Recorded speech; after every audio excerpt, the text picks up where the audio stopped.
డబ్బు, అనారోగ్యం, ఉద్యోగం, వ్యాపారం, అప్పులతో బాధపడుతున్నారా? మీకోసమే లాంచ్ యువర్ ఫ్యూచర్ ప్రోగ్రామ్. మీ పేరెంట్స్ మాకు ఫోన్ చేయలే. ఓకే, మీ పేరెంట్స్ నిన్ను అడిగి వాళ్ళు అలసిపోయి వయసు వచ్చినటువంటి ఆడబిడ్డకు పెళ్లి చేసుకోవాలనేటటువంటి కోరిక తపన ప్రతి తల్లిదండ్రులకు ఉంటుంది. ఆ తపనతో ఏంటంటే నీకు చెప్పలేక ఆ అమ్మాయికి చెప్పి ఆ అమ్మాయి చెప్పలేక ఆ అమ్మాయి మా చేత చెప్పిస్తుంది. సో ఇప్పుడు నా ప్రశ్న ఏంటంటేనమ్మా, ఎందుచేత ఇప్పుడు అంటే పెళ్ళి అంటేనే ఇష్టం లేదా, లేదంటే పెళ్లి గురించి నీకు ఎటువంటి అభిప్రాయం ఉంది? ఎందుకు నువ్వు పెళ్ళి వద్దు అనుకుంటున్నావు? నీ మనసులో ఎవరైనా ఉన్నారా? అదేం లేదు సార్, నాకు పెళ్ళి అయితే వద్దు సార్. పెళ్లి మీద నాకు ఇంట్రెస్టే లేదు సార్. కారణం ఏంటమ్మా? మీ అభిప్రాయాన్ని మేము గౌరవిస్తాం. అందరికీ పెళ్లి అంటే నచ్చాలని ఏం లేదు. ఏం లేదు సార్, పెళ్ళంటే నాకైతే ఇష్టం లేదు సార్, అంతే. అంటే దానికి ఒక రీజన్ ఉంటుంది కదమ్మా. నేను పెళ్లి చేసుకోకూడదు అని అనుకోవటానికి నువ్వు ఏదైనా చూసుండొచ్చు, ఎక్కడైనా గమనించుండొచ్చు, ఏదైనా బాధపడి ఉండొచ్చు. ఇదివరకు మనం మాట్లాడుకుని చాలా సందర్భాల్లో మాట్లాడుకున్న మనసులో ఎవరో దాగున్నారు, అతన్ని అయితే పెళ్లి చేసుకుంటాను కాబట్టి ఈ పెళ్లి వద్దంటాను. ఆ కాన్సెప్ట్ నాకు వినిపించట్లేదమ్మా. ఇక్కడ ఏంటంటే బహుశా శ్రీదేవి ఏదో చెప్పవలసింది మనసులో దాగుంది, కానీ అది చెప్పలేనటువంటి పరిస్థితిలో ఉన్నట్టు అనిపిస్తుంది. బహుశా ప్రాణ స్నేహితురాలతో కూడా షేర్ చేసుకోలేనటువంటి అంశంగా నాకు అనిపిస్తుంది. కాబట్టి దివ్యాని మనం కాల్లోంచి తప్పిస్తే బహుశా శ్రీదేవి ఓపెన్ అవుతుందేమో అన్నది నా అభిప్రాయం. ఏం శ్రీదేవి, ఆ పని చేద్దామా? మీరు ఏమైనా ఓపెన్ గా మాట్లాడతారా? ఆమె నాతో కూడా షేర్ చేసుకోవాలంత ఏదో ఉంది, ఆమె మనసులో బయట పెట్టట్లేదు. నేను కాల్ కట్ చేస్తున్నాను సార్, మీరు మాట్లాడతారు. నేనేమంటున్నానంటేనమ్మా, బహుశా ఏంటంటే నువ్వు ఏదైతే పాత్రను పోషించావు ఇప్పుడు వరకు అది 50% వరకు సఫలమైంది. అంటే ఏంటంటే ఈ అమ్మాయిని మా వేదిక వరకు తీసుకొచ్చి మా చేత మాట్లాడిపించడానికి, దానికి ఆ అమ్మాయి మాట్లాడటానికి అంగీకరించడం అనేది ఒక 50% అయ్యింది. కాబట్టి నెక్స్ట్ 50% తన మనసులో ఏం దాగుంది అనేది మేము తెలుసుకున్న తర్వాత అవసరమైతే కనుక మేము మళ్ళీ నీకు కమ్యూనికేట్ చేసి అసలు బ్యాక్గ్రౌండ్లో ఏం జరుగుతుంది అనేది నీకు తెలియపరుస్తామమ్మా. ఓకేనమ్మా, బాయ్ అమ్మా, మళ్ళీ కలుద్దాం.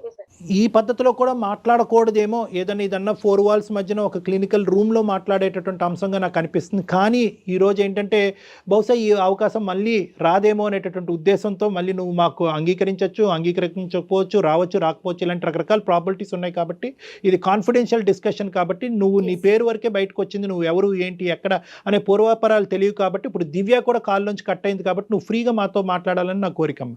తప్పకుండా సార్, కాకపోతే నేను మీ విషయం నేను ఒప్పుకుంటాను సార్. మీరు ఇంతవరకు ఏమేమి మాట్లాడారో అన్నిటికీ నేను ఒప్పుకుంటాను, కానీ నేను మాత్రం పెళ్లి చేసుకోవడానికి మాత్రం సిద్ధంగా లేను సార్. నాకు నా జీవితంలో జరిగింది చాలా అంటే చాలా, చిన్నప్పటి నుంచి ఇప్పటిదాకా చాలా ఏగాను సార్. మగవాళ్ళంటేనే అబ్బా అనిపించేటట్టు ఉంది సార్. వద్దు సార్, నాకు పెళ్లి అయితే వద్దు. వద్దులేనా? వద్దు. ఇప్పుడు నేను ఇందాక ఒక మాట చెప్పాను కదమ్మా, ప్రైమరీ పాయింట్. ఆ అమ్మాయి ఏదో మనకు ఫోన్ చేసింది, ఆ అమ్మాయిని ఏమొచ్చి తల్లిదండ్రులు ఈ అమ్మాయిని రాయబారం పంపించడం వల్ల నీ చేత పెళ్లికి ఒప్పించుకోవటం అనేది కంకణం కట్టుకోలేదు మేము.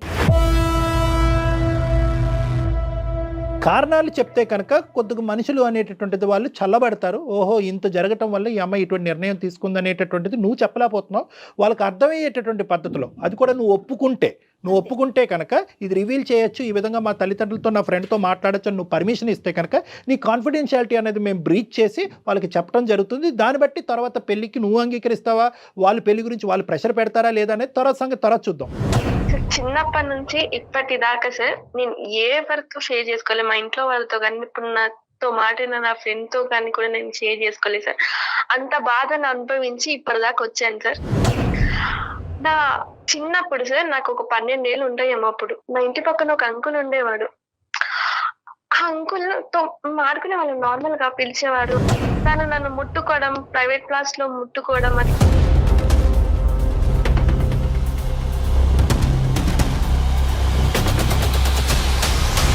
సో నేను అప్పుడు అన్నాను, అంకుల్ మీరు ఇలా చేయడం కరెక్ట్ కాదు, నేను మా ఇంట్లో వాళ్ళకి చెప్తాను అని అంటే తను అప్పుడు నన్ను వదిలేశాడు. తర్వాత ఇంటర్లో ఏంటంటే చదువుకునే వాళ్ళం, అందరూ ఉండేవాళ్ళం, కానీ మా సార్ మాత్రం నా వెంట పడి అది ఇది మాట్లాడడం కానీ, మా సార్ని తలుచుకుంటే తన గురించి చెప్పాలంటే నాకు ఏదన్నా ఉంది సార్. ఎక్కడ పడితే అక్కడ టచ్ చేసేవాడు, ఏది పడితే చేసేవాడు, ఎట్లా పడితే అట్లా మాట్లాడేవాళ్ళు. చాలా అంటే చాలా మాట్లాడేవాడు సార్. నేను అసలు దానికి ఆన్సర్ ఇవ్వలేక మళ్ళీ ఎక్కడ నా చదువు డిస్టర్బ్ అవుతుందో నేను ఏమని దాన్ని కాదు సార్. చెప్పలేదమ్మా ఎప్పుడు కూడా. శ్రీదేవి ఎవరికి చెప్పలేదా నువ్వు?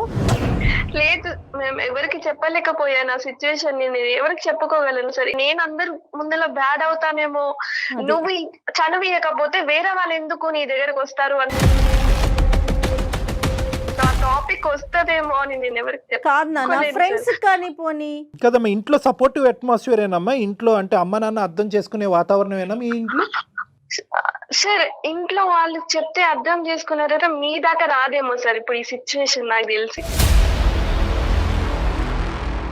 మా ఇంట్లో వాళ్ళు అసలు, మా డాడీ ఒక డ్రింకర్ సార్, అక్కడ ఒక మా మమ్మీ నన్ను ఇప్పటిదాకా చిన్నప్పటి నుంచి ఇప్పటిదాకా నన్ను ఆ పని ఈ పని చేసి నన్ను ఇప్పటిదాకా చదివించింది మాత్రం మా అమ్మనే సార్. ఇప్పుడు మా డాడీ మంచిగా పడ్డాడేమో కానీ మంచిగా ఉన్నప్పుడైనా వర్క్ చేసి మమ్మల్ని పెంచలేదు సార్. తను తాగి వచ్చి మా మమ్మీని అట్లా పడితే అట్లా కొట్టేవాడు సార్.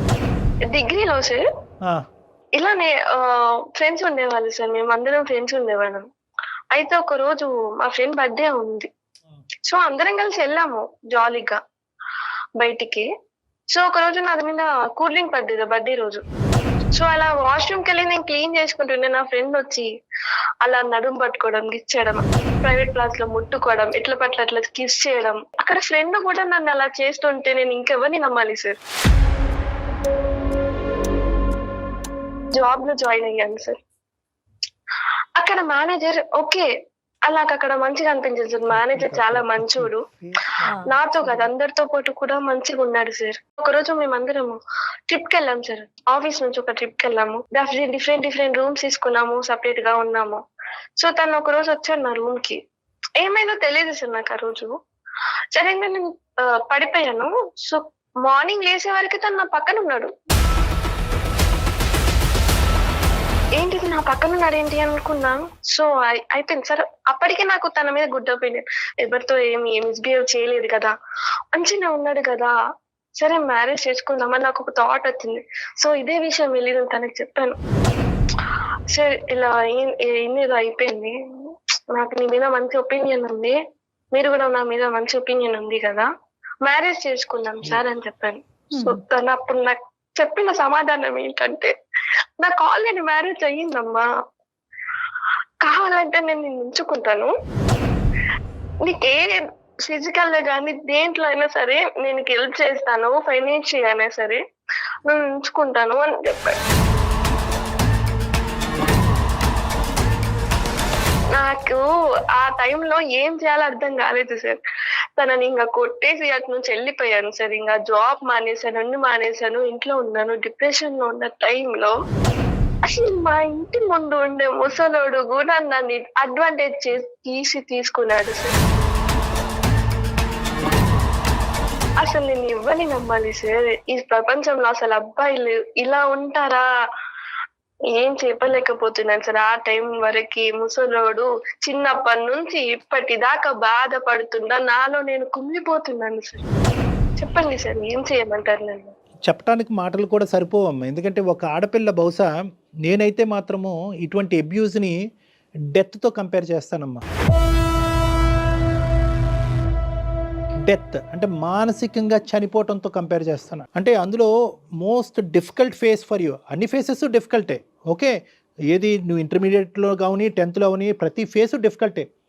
కానీ ఊహ తెలియనటువంటి ఒక ఫేస్ ఉంది చూడు, ఆ 12 సంవత్సరాల వయసు అప్పుడు ఆ ఫేసు, ఆ దుర్మార్గుడు ఎవడైతే కనుక నీతో ఆట పాట అనుకుంటూ చండాలంగా ప్రవర్తించినటువంటి చూడండి, అది అన్నిటికంటే అతి భయంకరమైనటువంటి సంక్షోభం అమ్మ. మిగతా చోట్ల ఎంతో కొద్ది గొప్ప నీకు ఊహ తెలుసు, ఒక ఆలోచన ఉంది, ఒక జడ్జిమెంట్ ఉంది, ఒక మనిషి నుంచి ఒక వాతావరణం నుంచి బయటపడేటటువంటి దానికి ఒక అవకాశం ఉంది. బహుశా ఇప్పుడు నిన్ను ఇవన్నీ చెప్పిన తర్వాత అయినా పర్లేదమ్మా, నీకు మంచి మొగుడు వస్తాడు, నువ్వు పెళ్లి చేసేసుకో అమ్మా, అని నిన్ను పువ్వుల్లో పెట్టి చూసుకుంటాడు, మీ అయ్యలాగా ఉండడు, నువ్వు చూసినటువంటి మిగతా నలుగురు మగాళ్ళలాగా ఉండడు అని చెప్పడానికి నాకు ధైర్యం సరిపోవట్లే. నిజంగా నేను చెప్తున్నాను కదా, నాకు ధైర్యం సరిపోవట్లేదు. ఎందుకంటే ఈ వాస్తవాలను అన్నీ కూడా జీర్ణించుకుని ఈరోజు నువ్వు బయటపడి ఈరోజు మనసు విప్పి మాతో మాట్లాడుతున్నావు చూడు, అది చాలు, అది చాలమ్మా. ఎందుకంటే కనుక ఈరోజు నువ్వు ఆ బాధ నుంచి నిన్ను సేద తీర్చి బయటకు వేయగలిగితే కనుక నీ మనసులో ఉండేటటువంటి బాధను తీసి నిన్ను ఒక మనిషిలాగా నిన్ను బయట ప్రపంచంలో ఒక నమ్మకంగా, ఎందుకంటే ఈ సమాజంలో ఉంది మగవాళ్ళు ఆడవాళ్ళు, ఇటువంటి సమాజంలో మగవాళ్ళని చేదరించుకుంటూ అసహించుకుంటూ నీ జీవితాంతం ఇంకా రానున్న రోజుల నుంచి ఒక 70-80 సంవత్సరాల పాటు నువ్వు ప్రయాణం చేయటం అనేది ఇలా అసహించుకుంటూ చేదరించుకుంటూ ఎంతకాలం బతుకుతావు అనేది నాకు అర్థం కావట్లేదు. మగవాళ్ళు లేనటువంటి ప్రపంచాన్ని మేము సృష్టించలేము, అది ఊహించుకోవటం కూడా కష్టం, అది చేయలేనటువంటి ఒక అంశం. ఒక 5-6 ఒక ప్రస్తావన తీసుకొచ్చావు, ఇంక్లూడింగ్ యువర్ ఫాదర్. వీళ్ళేనా నువ్వు చూసినటువంటి మగవాళ్ళు? వేరే మగవాళ్ళని ఎవరిని చూడలేదా నువ్వు? నిన్ను ఇష్టపడి నిన్ను మంచిగా చూసుకుని నీతో పాటు స్నేహపూరితంగా ఉండి నీ అవసరాలు కావాల్సినటువంటి అవసరాలు తీరుస్తూ నీ బాధను అర్థం చేసుకునేటటువంటి వాళ్ళు ఎవరు లేరా ఈ మొత్తం నీ 23-24 సంవత్సరాల ప్రయాణం? అలాంటి వాళ్ళు ఉంటేనే నేను ఈ స్టేజ్ నేను ఉండేవాళ్ళు దాన్ని కాదు కదా సార్. వాళ్ళకి చెప్పి నన్ను నా బాధను వాళ్ళతో షేర్ చేసుకొని నన్ను ఇలా చేస్తున్నారు అంటే వాళ్ళు సాల్వ్ చేస్తుండే కదా. అలాంటి వాళ్ళు లేకనే కదా సార్ నేను ఈ సిచ్యువేషన్ లోకి వచ్చింది. తను చూసిన ప్రపంచంలో తనకి కనిపించలా. లేకపోయి ఉండొచ్చు జయ గారు, ఒకటి అది కరెక్టే ఏమో, అది కరెక్టే అయి ఉండొచ్చు. కానీ నేనేమంటున్నానంటేనమ్మా, ఎక్కడో నీకు ఇప్పుడు ఇంప్రెషన్ మారటం కాదు, మగవాళ్ళ గురించి ఇప్పుడు ఇంప్రెషన్ కాదు, మగవాళ్ళ గురించి నీకు ఉండేటటువంటి ఇంప్రెషన్ ఎప్పుడో మారిపోయింది. దానివల్ల ఏమైంది అంటే కనుక చాలా సందర్భాల్లో ఒక అవకాశం ఉండి ఒక ఆలోచన ఉండి ఒక సిచ్యువేషన్ ఉన్నా కూడా చాలామంది మగవాళ్ళతో నువ్వేంటంటే అంటున్నట్టుగా ముట్టినట్టుగా వెళ్ళిపోయేవేమో అనేది నా అభిప్రాయం. లేకపోవటం కాదు, ఎందుకంటే అందరు మగవాళ్ళని ఇదే కేటగిరీలోకి వేయటం అనేటటువంటిది కరెక్ట్ కాదు. అంత స్థాయి డెసిషన్ తీసుకునేటటువంటి అనుభవాలు ఆలోచన శైలి కూడా నీకు ఆ వయసు కూడా లేదు అనేది నా అభిప్రాయం. అందరినీ అదే బుట్టలో వేసి మగవాళ్ళు అందరూ కూడా దుర్మార్గులు చండాలమైనటువంటి వాళ్ళు అనేటటువంటి అంశాన్ని బహుశా నీ బ్రెయిన్లో ఇప్పుడు కాదు ఎప్పుడో నాటుకుపోవటం వల్ల అందరి నుంచి దూరంగా వెళ్ళిపోవటం వల్ల ఆఖరికి నీకేంటంటే మంచి వాళ్ళు తక్కువగా తగిలారు, చెడ్డవాళ్ళు ఎక్కువగా తగిలారు.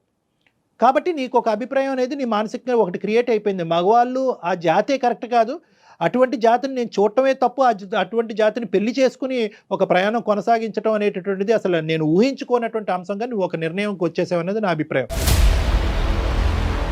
నీ బాధను నేనేమి ఇక్కడ తక్కువ చేసి మాట్లాడట్లేదు. నీకు జరిగినటువంటి సంఘటనలు ఏదో జరిగిపోయినాయమ్మా, ఈ రోజు నువ్వు మర్చిపోయి నువ్వు ఆటోమేటిక్గా కళ్ళు మూసుకుని ముందుకెళ్ళిపో అనేటటువంటిది అనట్లేదు. నెక్స్ట్ ఏంటి లైఫ్లో నువ్వేమనుకుంటున్నావు? ఇంకో విధంగా నీ జీవితాన్ని చూడటానికి ఊహించుకోవటానికి ఒక అవకాశం ఉందా? నాకు అసలు జీవితం మీద విరక్తి వస్తుంది సార్. నాకు అసలు బతకాలని ఓపే లేదు.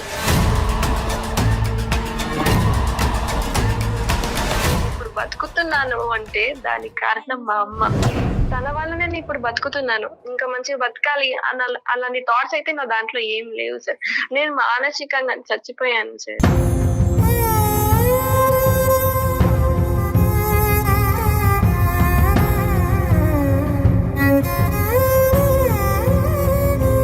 కొంతమంది నా అనేటటువంటి వాళ్ళను నమ్మినటువంటి కొంతమంది మనుషులతో ఖచ్చితంగా అన్ని అంశాలు చెప్పుకోవచ్చమ్మా, అందులో తప్పులేదు. చెప్తే లాభం ఏంటి డాక్టర్ గారు అంటే కనుక చెప్పటంలోనే చాలా వరకు బాధ తరిగిపోతుందమ్మా, చెప్పటంలోనే బాధ తరిగిపోతుంది. నెంబర్ 1. నెంబర్ 2 ఏంటంటే తెలిసి తెలియనటువంటి వయసులో ఇటువంటి సంఘటనలు జరిగినప్పుడు అది ఏంటో అర్థం కానటువంటి పరిస్థితిలో ఎవరికి మనసు ఇప్పి చెప్పుకోలేము. కానీ ఎప్పుడైతే ఇంటర్మీడియట్ వరకు వచ్చావో, ఎప్పుడైతే ఒక ట్యూషన్ సారో లేదంటే క్లాస్లో మాస్టరో ఒక విపరీతంగా నీతో ప్రవర్తించడం మొదలుపెట్టాడో అప్పుడైనా కూడా అమ్మకో లేదంటే మీ కజిన్స్కో ఒక అక్కకో ఒక తల్లి అన్నయ్యకో ఒక తమ్ముడికో ఎవరికో ఒకరికి చెప్పుకోవచ్చు.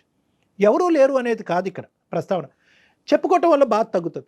రెండోది ఏంటంటే కనుక నెక్స్ట్ టైం ఇటువంటి సందర్భం వచ్చినప్పుడు నువ్వు ఎలా జాగ్రత్త పడాలి, అటువంటి మనుషులు ఒకప్పుడు ఒక బౌండరీ దాటి ఆ విధంగా ప్రవర్తిస్తే కనుక వాళ్ళ మీద ఎటువంటి యాక్షన్ తీసుకోవాలి అని చెప్పేటటువంటి నాదులు లేకపోలేదమ్మా, ఉన్నారు.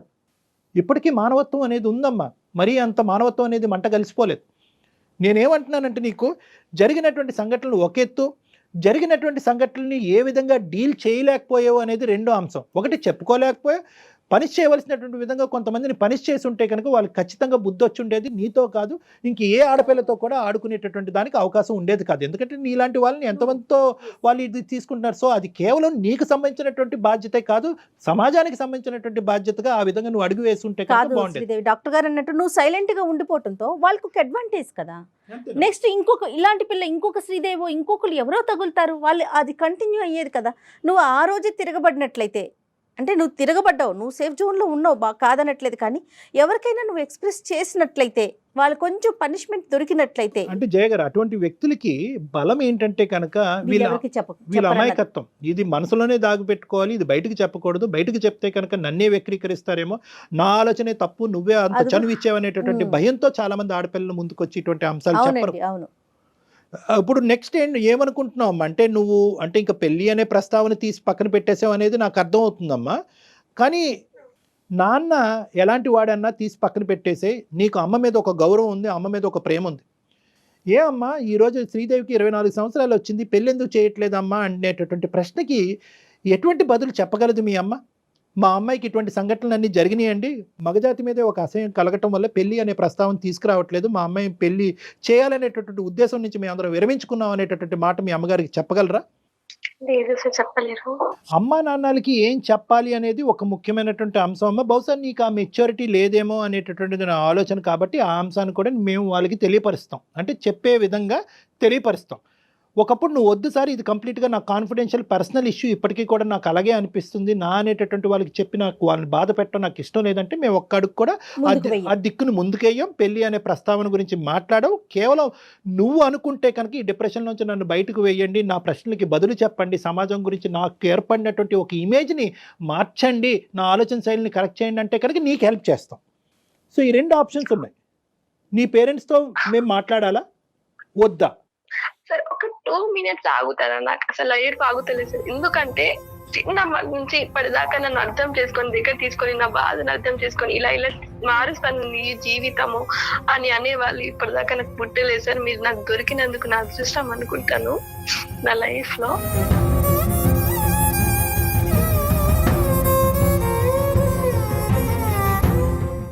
అమ్మ టేక్ యూర్ టైం అమ్మ, నేనేమి పుష్ చేయట్లేదు, ఎటువంటి అంశంలో నేను ముందుకు తొయ్యట్లేదు. ఇప్పటి వరకు నువ్వు ఈ సబ్జెక్ట్ మీద ఎప్పుడు ఆలోచించలేదు, చెప్పుకోలేదు కదా. ఆ బాధ తను చెప్పేసరికి మనసు తేలిక పడి ఉంటుంది.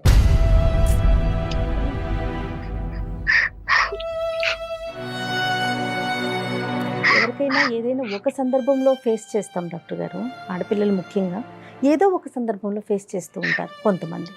కానీ దురదృష్టం అనుకోవాలో ఏమో, కానీ ప్రతి లెవెల్లో అంటే చెప్పాలి అంటే ఆ అమ్మాయి చెప్పినటువంటి ఏజ్ బట్టి ఎవ్రీ 4 to 5 yearsలో ఒక సంఘటన జరిగింది. ఇంక ఏ విధంగా నమ్మకం వస్తుంది అమ్మాయికి? ఏ విధంగా చెప్పగలం? వీళ్ళని వదిలేసేమో మిగతా వాళ్ళందరూ మంచోళ్ళే, దేవుళ్ళు అని మనం ఎలా చెప్తాం? నీకు వచ్చేటటువంటి మొగుడు మీ నాన్నలాగా ఈ నలుగురిలాగా ఉండడు, మంచోడు ఉంటాడని ఎలా చెప్తాం? ఆ ధైర్యాన్ని కల్పించాలి. శ్రీదేవి చెప్పండి అమ్మ. సారీ అమ్మ, నీ బాధని మేము పూర్తిగా అర్థం చేసుకుంటున్నాం, కానీ దీనికి ఒక ఇమోషనల్ సొల్యూషన్ కంటే ఒక ప్రాక్టికల్ సొల్యూషన్ అనేటువంటిది కూడా వెతకాలి. నీకు అనుభవం ఆ వయసు లేదు కాబట్టి అమ్మాయిలకి చెప్పాలి అనేది నా అభిప్రాయం అమ్మ. ఎవరు ఎప్పుడు చేశారు, ఎవరు వాళ్ళు అనేటటువంటి ప్రస్తావన కాకుండా ఇటువంటి సంఘటనలు జరగటం వల్ల మానసికంగా ఆ అమ్మాయి ఇబ్బంది పడి పెళ్లి వరకు రాలేకపోతుంది. ఒక్కసారి మీ అమ్మాయిని మీ కూతురుగా ఒక మనిషిగా మనం అర్థం చేసుకుందాం. ఆ అమ్మాయి మనసులో ఉండేటటువంటి ఆ డిప్రెషన్ని క్లియర్ చేసేటటువంటి ప్రయత్నం చేద్దాం. పెళ్ళికి కాస్త గ్యాప్ ఇద్దాం, కొద్దిగా వ్యవధి ఇద్దాం, ఆ అమ్మాయిని తేరుకునే దానికి ఒక అవకాశం ఇద్దాం. ఆదరాబాదరాగా వయసు వచ్చిందనో లేదంటే డిగ్రీలు ఉద్యోగాలు పెరిగినాయి అనేటటువంటి ఉద్దేశంతో సమాజంలో ఈ వయసులోనే పెళ్లి చేయాలనేటటువంటి సామాజిక పరమైనటువంటి ఎక్స్పెక్టేషన్ పరంగా మనం కొట్టుకుపోవద్దు. ఈ అమ్మాయి మనసులో ఉండేటటువంటి బాధని చల్లార్చేటటువంటి ప్రయత్నం మనం అందరం చేయాలి అనేటటువంటి విధంగా నేను నీ పేరెంట్స్కి నేను కౌన్సిలింగ్ చేస్తానమ్మా శ్రీదేవి. ఎందుకంటే కనుకమ్మా ఈరోజు నువ్వు మనసు విప్పి ఈరోజు ఏడుస్తూ మాతో మొత్తం బాధ అంతా చెప్పుకున్నావు. ప్రతి సమయం ప్రతి సందర్భంలో మేము మీకు ఉండకపోవచ్చు. పెద్ద దిక్కుగా ఇదే బాధ నీకు మళ్ళీ గుర్తొస్తే కనుక దానికి సంబంధించినటువంటి బెస్ట్ కౌన్సిలర్స్ ఎవరన్నా ఉన్నారంటే కనుక అది మీ పేరెంట్స్, ముఖ్యంగా మీ తల్లి. నాన్నగారు ఎంతవరకు మారారో నాకు తెలియదు. నిన్ను మీ అమ్మ అర్థం చేసుకునే విధంగా ప్రపంచంలో ఎవరు అర్థం చేసుకోరమ్మా. మీకు తల్లికి మించిన దైవం ఎవరు లేరు. కాబట్టి ఈరోజు ఇంతవరకు మా వరకు వచ్చావు, ఒక నమ్మకంతో వచ్చావు. మేము ఇచ్చినటువంటి పరిష్కారానికి ఈ విధంగా నన్ను సేద తీర్చి ఒక కౌన్సిలింగ్ చేసి నాకు ఒక నమ్మకాన్ని ఇచ్చినటువంటి పెద్దవారుగా మీకు కనిపిస్తున్నారు నాకు అని చెప్పి బాధపడ్డావు, ఏడ్చావు, గొప్పగా ఫీల్ అయ్యావు. అదే స్థానాన్ని ఈరోజు మాకు ఇచ్చేటటువంటి స్థానాన్ని మీ తల్లికి కూడా ఇవ్వాలి అనేది నా అభిప్రాయం. ఖచ్చితంగా ఈ మాట చెప్తే జయ గారు, మీ అమ్మగారు అదంతా తీసి పక్కన పెట్టమ్మా, పెళ్ళి అనేటటువంటి పద్ధతిలో మాట్లాడతారని నేను అనుకోవట్లేదు. నీ మనసుని మా అందరికంటే బాగా అర్థం చేసుకునే ఒక గొప్ప వ్యక్తి ఎవరైనా ఉన్నారంటే అది మీ తల్లి. నీకు శ్రీదేవి నీ బరువు మొత్తం తగ్గిపోతుందమ్మా. నీ మనసులో ఉన్న బాధ, బరువు అమ్మతో చెప్పావు అంటే 100% తగ్గిపోద్ది. పెళ్ళి అనేది తర్వాత నెక్స్ట్, అది ఇప్పుడు వద్దమ్మా, ప్రస్తావన వద్దు. ఫస్ట్ నీకు కావాల్సింది ఏంటంటే ఓదార్పు, బాధ తీరాలి అన్న ఒక ధైర్యం, ఒక నమ్మకం. తర్వాత ఏంటంటేనమ్మా లాస్ట్ లో వచ్చేటటువంటిది ఏంటంటే కనుక నువ్వు నా ఎదురుగుంటా కూర్చుంటే కనుక నేను చెప్పేటటువంటి కొన్ని ఎగ్జాంపుల్స్ బట్టి, నేను చెప్పేటటువంటి కొన్ని ఇన్పుట్స్ బట్టి ఇటువంటి సంఘటనలు ఎంత ఫ్రీక్వెంట్గా సొసైటీలో జరుగుతున్నాయి, ఆడపిల్లలు ముందొచ్చి ఏ విధంగా గొంతిప్పి మాట్లాడాలి, సమయస్ఫూర్తితో ఒక ఆలోచన శైలితో అందరినీ అపనమ్మకంతో చూడకుండా కొంతమందిని నమ్మి ముందుకొచ్చి మనసు విప్పి ఎలా మాట్లాడాలనేటటువంటి అంశం ఒకటి తెలుస్తుంది. రానున్న రోజుల్లో ఒకప్పుడు ఇటువంటి సంఘటనలు పునరావృతం అయితే నీ జీవితంలో ఏ విధంగా రియాక్ట్ అవ్వాలి, ఏ విధమైనటువంటి విధంగా తక్షణ కర్తవ్యంగా ఒక స్టెప్ తీసుకోవాలనేది ఒకటి అర్థమవుతుంది. రెండోది ఏంటంటే కనుక మరీ ఒక మగజాతినే కంప్లీట్గా నీ జీవితాల నుంచి డిలీట్ చేసేసి ఆ జాతికి ఎటువంటి రోలు లేదు, అటువంటి వ్యక్తులతో నాకు ఎటువంటి సంబంధం లేదు అనేటటువంటి అపనమ్మకం ఏదైతే నీ మనసులో క్రియేట్ అయిందో అందులో నమ్మకం కుదిరేటటువంటి విధంగా నేను కొన్ని ఎగ్జాంపుల్స్, కొన్ని ఇన్ఫర్మేషన్ నీ బ్రెయిన్లో పెడతానమ్మా. దాన్ని బట్టి నెక్స్ట్ ఫేజ్లో పెళ్లి చేసుకుంటావు లేదన్నది ఒకసారి ఆలోచించు. ఎస్, అయితే కళ్యాణ్ గారు తనకి ఇమీడియట్గా తన మనసులో ఇప్పుడు ఏదైతే మగజాతి అంతా ఇంతే అనే ఒక ఆలోచనకు తను వచ్చిందో ఇమీడియట్గా పోదండి. మీరు కొన్ని రోజుల పాటు తనతో మాట్లాడాలి, కొన్ని సెషన్స్ తీసుకోవాలి. ఎందుకంటే గాయపడిన హృదయం కదా, చిన్నప్పుడు అది కూడా చిన్నప్పుడు ఏమి తెలియని వయసులో కదా. శ్రీదేవి డాక్టర్ గారు చెప్పింది ఒకసారి ఆలకించమ్మా, ఒక్కసారి అమ్మతో మాట్లాడదాం, తర్వాత నువ్వు ఒకసారి డాక్టర్ గారిని కలుద్దు గాని. తప్పకుండా సార్, తప్పకుండా మాట్లాడండి. ప్రతి ఆడపిల్ల ఆలోచించవలసిన అంశం ఏంటంటే ఇది నేను చెప్పకపోవటం వల్ల, ఇది బహిర్గతం చేసి ఒక యాక్షన్ తీసుకోకపోవటం వల్ల నేను సేఫ్ అవుతానని అనుకోవద్దు. ఎందుకంటే కనుక ఈ క్రూరులు, ఈ మూర్ఖులు, ఈ విధ్వంసకరమైనటువంటి ఆలోచన శైలి కలిగేటటువంటి వాళ్ళు వీళ్ళని పీడోఫైల్స్ అంటారు, లేదంటే అబ్యూజర్స్ అంటూ ఉంటారు. వీళ్ళు చాలా డేంజరస్ సొసైటీ. మీరందరూ ఆడపిల్లలందరూ కంకణం కట్టుకుంటేనే వీళ్ళని బహిర్గతం చేసి సమాజంలో వీళ్ళని శిక్షించేటటువంటి విధంగా మీరు ముందుకెళ్ళచ్చు. ఇది కేవలం నీ వరకు చేసుకునేటటువంటిది ఒకటే కాదు, నువ్వు అందరినీ తట్టి లేపేటటువంటి ఒక కార్యక్రమం కింద ఈరోజు మనం ఎపిసోడ్ మిగలాలి అని అంటున్నాం. భయపడద్దు. వాళ్ళు ఎన్ని బ్లాక్మెయిల్ చేసినా, ఎన్ని పద్ధతులకు, ఎన్ని విధాలుగా మాట్లాడినా మీరు భయపడద్దు, ముందుకు రండి. ఎందుకంటే సమాజంలో మంచితనం అనేటటువంటిది ఉంది, సమాజంలో ఒక న్యాయం అనేటటువంటిది ఉంది. ఇలాంటి వాళ్ళని శిక్ష పడేటటువంటి పద్ధతులు, మార్గాలు ఉన్నాయి. అన్లెస్ అండ్ అంటిల్ మీరు గొంతిప్పి మాట్లాడేంత వరకు ఇవన్నీ ముందుకు రావడానికి అవకాశం లేదు. అర్థమైందమ్మా? తప్పకుండా. నువ్వు ఓపెన్ గా మాట్లాడావు, ఒకసారి డాక్టర్ గారిని కలుద్దు గాని, ఓకేనా? ధైర్యంగా ఉండు. దివ్యతో కూడా ఒక రెండు మాటలు చెప్తామమ్మా. అమ్మ దివ్యతో కూడా, ఎందుకంటే అమ్మాయి మనకి ఎంతో ఒక ఆశతో, ఒక కోరికతో, ఒక మంచి ఆలోచన, అభిప్రాయంతో ఈరోజు మాకు ఫోన్ కలిపింది కాబట్టి దివ్యతో కూడా మేము ఒక రెండు మాటలు చెప్తాము. ఎందుకంటే ఆ అమ్మాయి యొక్క సపోర్ట్ సేమ్ ఏజ్ గ్రూప్ కాబట్టి ఆ అమ్మాయి యొక్క సపోర్ట్ కూడా నీకు లైఫ్లో చాలా ఇంపార్టెంట్. ఆ అమ్మాయికి కూడా ఇవి రెండు మాటలు చెప్తాను నీ పర్మిషన్తో. ఓకేనమ్మా? Okay sir. రైట్, ఓకే అమ్మా. మళ్ళీ కలుద్దాం క్లినిక్లో. అమ్మానంతో పాటు అమ్మానంతో నేను మాట్లాడతాను, ఫోన్ చేసి మాట్లాడతాను అమ్మానంతో పాటు కలిసి మీరు అందరూ కలిపి నా దగ్గరికి వద్దురుగా నా క్లినిక్కి. ఓకేనమ్మా? తప్పకుండా సార్. Okay sir. రైట్. అంటే అది ఎలాంటి బాధ అంటే మేడం, అది బహుశా అనుభవించేటటువంటి వాళ్ళకి తప్ప ఇంకొకరికి ఎవరికి కూడా ఆ బాధ తెలియదు. ఎందుకంటే అది ఈ అమ్మాయి ఇంత డిస్క్రిప్టివ్గా చెప్తుంది. చాలామంది ఇటువంటి ఆడపిల్లలు PTSD అంటారండి, పోస్ట్ ట్రామాటిక్ స్ట్రెస్ డిసార్డర్ అంటారు. అంటే ఎంత ట్రామా అంటే కనుక ఆ ట్రామా వాళ్ళకి నిద్రలో కానీ, రేపొద్దున పెళ్ళి అయిన తర్వాత కానీ, భార్యాభర్తలుగా జీవితం ఉండేటప్పుడు కానీ ఇవన్నీ ఆ గుర్తులు, ఆ జ్ఞాపకాలు వస్తూ ఉంటాయి. ఈరోజు ఈ అమ్మాయి ఏంటంటే ఆ జ్ఞాపకాల వల్ల పెళ్ళే చేసుకుంటుంది. అది వరకు కొంతమంది ఆడపిల్లలు ఏంటంటే తల్లిదండ్రుల భయము, లేదంటే సమాజం యొక్క పట్టింపులు, పంతాల వల్ల కానీ పెళ్లి వరకు చేసేసుకుంటారు. పెళ్ళి అయిన తర్వాత కూడా వాళ్ళకి ఆ జ్ఞాపకాలు పదే పదే గుర్తొస్తూ ఉంటాయి. ఎందుకు నేను బానిసయ్యాను, ఆ క్షణంలో నేను ఎందుకు మాట్లాడలేకపోయాను, నేను ఎందుకు ఏకాకిని అయ్యాను అనేటటువంటి బాధ అనుక్షణం వాళ్ళని బాధ పెడుతూనే ఉంటుందమ్మా. దీన్ని కౌన్సిలింగ్ ద్వారా మనం దూరం చేయొచ్చా? కౌన్సిలింగ్ ద్వారా చాలా వరకు ఇటువంటి ఇమోషన్స్ని తగ్గించవచ్చమ్మా. బాధనైతే కనుక పూర్తిగా తీయలేము, ఆ జ్ఞాపకాలను అయితే కడిగేలేము. కానీ అది చెప్పుకునే దానికి కౌన్సిలింగ్ అనేది ఒక అవకాశం, ఒక ప్లాట్ఫామ్. దాంతోపాటు ఒక సపోర్ట్ సిస్టమ్ అనేది అమ్మాయికి ఇప్పుడు ఈ అమ్మాయికి లభించినట్టుగా ఒక నమ్మకం కల్పిస్తావు. ఓకే, ఈ బాధను వినటానికి నలుగురు మనుషులు ఉన్నారు, ఈ బాధను అర్థం చేసుకోవడానికి ఒక మనిషి ఉన్నాడు, ఈ బాధ గురించి మాట్లాడి నాకు ఒక దారి చూపెట్టేటటువంటి దానికి ఒక దిక్కు ఉన్నది అనే ఒక నమ్మకం వచ్చినప్పుడు అద్భుతంగా ఉంటుందమ్మా. కానీ శ్రీదేవి చెప్తా ఉంటే ఒక ఆడపిల్లగా వింటుంటేనే ఎంత బాధ అనిపిస్తుంది అంటే, నాకు నోట్లోంచి మాట రాలేదు, మొత్తం పూర్తిగా అలా వింటూ ఉండిపోయాను. ఇలా బాధపడే పిల్లలు పాపం ఎలా కళ్యాణ్ గారు, చాలా మృగాల మధ్యలో బతుకుతున్నామా అనిపించేస్తుంది ఒక్కొక్కసారి ఆలోచిస్తే. రైట్ అండి, thank you so much. Okay Jaya గారు, నమస్తే.